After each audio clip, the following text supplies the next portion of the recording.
سلام البنات، نتمنى تكونوا كامل بخير. جبت لكم اليوم واحد الساندويتشات راح يجيكم بزاف هايلين وبزاف خفاف، بالخصوص في هذه النوعيه تاع الخبز.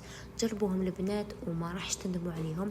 ما تنسوش الاشتراك في القناه، وصفات متنوعه مع كنوز، وتفعلوا الجرس بيلحقكم كامل جديد.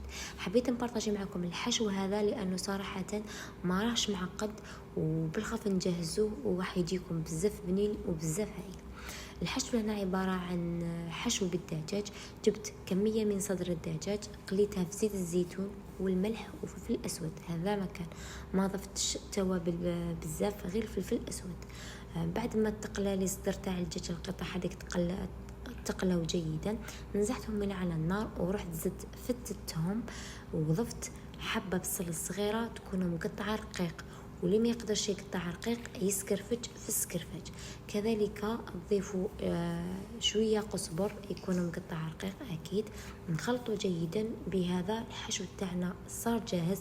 صدقوني البنات، الحشو هذا راح يجيكم هايل وبنين بزاف.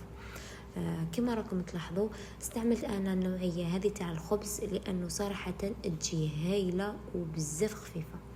ضفت لهنا الصلصه تاع المايونيز، الصلصه اللي تكون عندكم اي نوع. بعدها ضفت الحشو هذاك وضفت الجبن.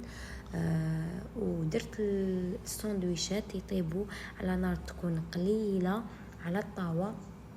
الطاوه هذيك غطيتها بالمقلاة باش الساندويشات يذوب لنا كامل هذاك الجبن اللي فيهم. تقدروا ديروا الساندويشات في الفور كما تحبوا.